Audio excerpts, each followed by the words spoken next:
तब कैसे हैं सब? देखिए, आज हम बात करेंगे भारत में चल रहे एक बहुत इम्पॉर्टेंट इशूज़ जो कि बहुत ही कह सकते हो कि अभी हॉट टॉपिक बना हुआ है, वह है यूएनएससी की सदस्यता।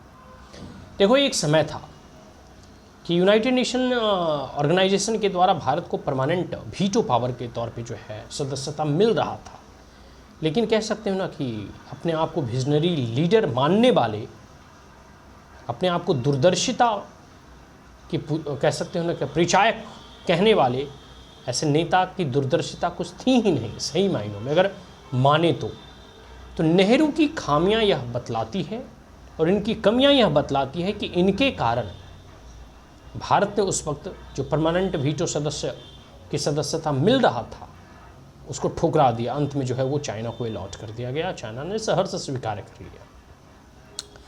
और आज भारत जो है यूनाइटेड नेशन ऑफ ऑर्गेनाइजेशन की सदस्यता, मतलब परमानेंट सदस्यता, जो वीटो पावर होते हैं, 5 ही वीटो पावर अभी हैं, ठीक है, जिसमें कि यूनाइटेड स्टेट ऑफ अमेरिका है, ब्रिटेन है, कह सकते हो कि फ्रांस है और आपका रूस है, चाइना है, ठीक है। ये 5 ऐसे प्रमुख देश हैं वीटो जिनके पास पावर है, जो कोई भी यूनाइटेड नेशन ऑर्गेनाइजेशन के कुछ भी कह सकते हो प्रस्ताव को वीटो कर सकते हो, उसको रोक सकते हो, उस पर प्रतिबंध लगा सकती है।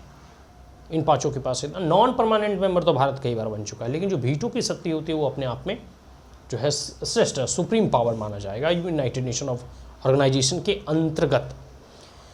तो UNSC, United nation security councils में जो है भारत अपनी सदस्यता, परमानेंट मेंबर की सदस्यता के लिए पुरजोर से जो है मांग कर रहा है, क्योंकि भारत कह सकते हो कि विश्व के सबसे बड़े लोकतांत्रिक देशों में शुमार है, जहाँ लोकतंत्र है, सुव्यवस्थित लोकतंत्र है।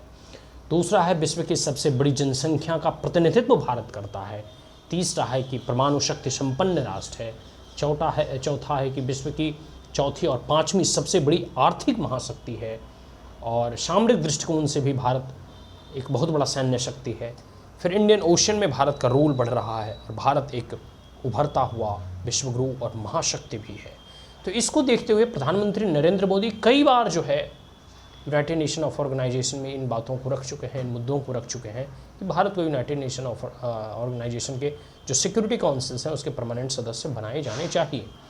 यूनाइटेड स्टेट ऑफ अमेरिका हो गया, ब्रिटेन, फ्रांस, ये सब सारे देश जो है कह सकते हो भारत का समर्थन भी कर चुका है, रूस भी समर्थन कर चुका है। लेकिन हमारा जो दुश्मन है चाइना, वो इसको लेकर जो है अड़ंगा अटका रहा है, और इसी के कारण जो है आप कह सकते हो कि हम जो है परमानेंट सदस्य नहीं बन पा रहे हैं।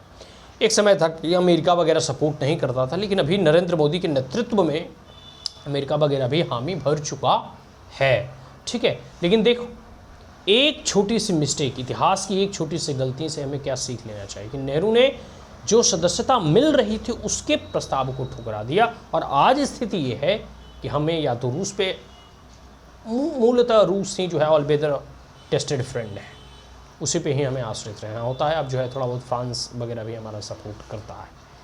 तो ओवरऑल हम कह सकते हैं कि भारत को यूनाइटेड नेशन ऑफ ऑर्गेनाइजेशन के सिक्योरिटी काउंसिल में परमानेंट सदस्यता जो है भारत को मिलनी ही चाहिए, ठीक है, क्योंकि भारत सभी मापदंडों को जो है वह पूरा करता हुआ दिखाई देता है। तो आने वाले समय में देखिए, वैश्विक मंच पे जैसे जैसे भारत उभर रहा है, नरेंद्र मोदी के ये नेतृत्व में 21वीं सदी का यह भारत जैसे जैसे आगे बढ़ रहा है, वह दिन दूर नहीं जब हम यूनाइटेड नेशन ऑफ ऑर्गेनाइजेशन के सिक्योरिटी काउंसिल्स में हम वीटो सदस्य के रूप में भी मनोनीत कर लिए जाएंगे। जय हिंद।